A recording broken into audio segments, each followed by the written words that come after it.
வணக்க மக்களே, நான் உங்கள் விஜய் ஆதிஷ். இன்றைக்கி நம்ம இந்த வீடியோவில் எம்எஸ் தோனி ஐபிஎல் 2026க்கு சிஎஸ்கேயோட பிளேயிங் லெவனில் இருந்து விளையாடுவாரா மாட்டாரா அப்படின்றத பற்றி ஒரு அஃபீஷியல் அனௌன்ஸ்மெண்ட் சிஎஸ்கே கிட்ட இருந்தே வந்ததுன்னு வச்சுக்கோங்களேன். அதை பற்றி தான் நம்ம இந்த வீடியோவில் தெளிவாக பார்க்க போகிறோம். ஸோ வீடியோ ஸ்கிப் பண்ணாமல் பாருங்கள்.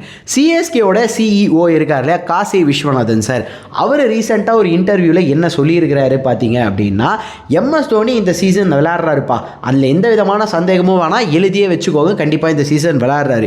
அண்ட் அதே மாதிரி சிஎஸ்கேயோட தான் அவர் இனிமேல் ட்ராவல் பண்ண போகிறாரு, சிஎஸ்கே கூட தான் இருக்க போகிறாரு அப்படின்றதையும் வந்து ஸ்ட்ரைட்டாக வந்து சொல்லிட்டாரு. அண்ட் இதை தாண்டி அவர் என்ன மாதிரியான விஷயங்கள் வந்து சொல்லியிருக்காரு அப்படின்னு பார்த்தீங்கன்னா, 2008 பார்த்தீங்க அப்படின்னா நாங்கள் ஆக்ஷனுக்கு போகும்போது ஒவ்வொரு டீமுமே வந்து பார்த்தீங்க அப்படின்னா ஒவ்வொரு பிளேயருக்காக வெயிட் பண்ணி எடுத்தாங்க. அண்ட் ஐகானிக் பிளேயரை பார்த்து எடுத்தாங்க.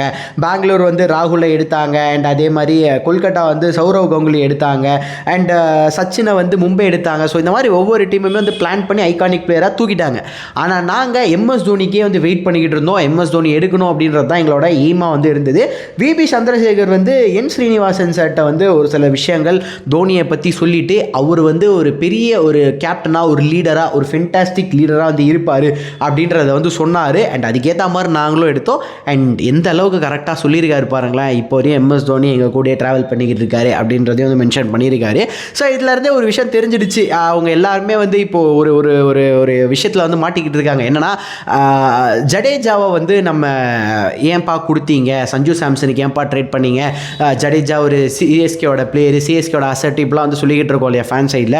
ஸோ இது எல்லாமே அவங்களுக்கும் வந்து கொஞ்சம் லைட்டாக வந்து ஆமாம் ஃபேன்ஸோட அந்த எக்ஸ்பெக்டேஷனும் இருக்கும்ல அப்படின்ற ஒரு இதை யோசிச்சு பார்த்துட்டு இருப்பாங்க. அண்ட் அதே நேரத்தில் எம்எஸ் தோனியுமே வந்து நாளைக்கு ரிட்டையர் ஆகிட்டா வேறு எங்கேயாச்சும் விட்டுருவாங்களா இவங்க அப்படின்ற மாதிரியும் வந்து ஃபேன்ஸ் யோசிப்பாங்கன்றதை இவங்க ஸ்மெல் பண்ணிட்டு ஒரு அஃபிஷியலாகவே ஒரு விஷயத்தை வந்து சொல்லிட்டாங்க. ஸோ எம்எஸ் தோனி சிஎஸ்கேயோட தான் ட்ராவல் பண்ணுவார், அது நமக்கே தெரியும். பட் இப்போ இவங்க அஃபிஷியலாக வந்து சொல்லிட்டாங்க. இப்போ ஐபிஎல் 2026 விளையாடுறாரு அண்ட் சிஎஸ்கேயோட பிளேயிங் லெவலில் இருப்பார் அப்படின்னு கேட்ட உடனே ஒரு பெரிய மகிழ்ச்சி, பெரிய சந்தோஷம். அண்ட் இதை பற்றி நீங்கள் என்ன நினைக்கிறீங்க? அவர் பிளேயிங் லெவலில் இருந்து விளையாடுறது வந்து சிஎஸ்கேக்கு அட்வான்டேஜா டிஸ்அட்வான்டேஜா, அண்ட் சிஎஸ்கே என்ன மாதிரியான பிளான்ஸ் எல்லாம் எடுத்துகிட்டு போக போகிறாங்க நீங்கள் நினைக்கிறீங்க இந்த ஐபிஎல் 2026ன்றதை மறக்காமல் கமெண்ட் செக்ஷனில் கமெண்ட் பண்ணுங்கள். அடுத்து என்ன வீடியோ போடலாம் அப்படின்றத நானும் யோசிச்சுட்டு அடுத்த வீடியோவில் உங்களை சந்திக்கிறேன். நன்றி, வணக்கம், டாடா, பபாய்.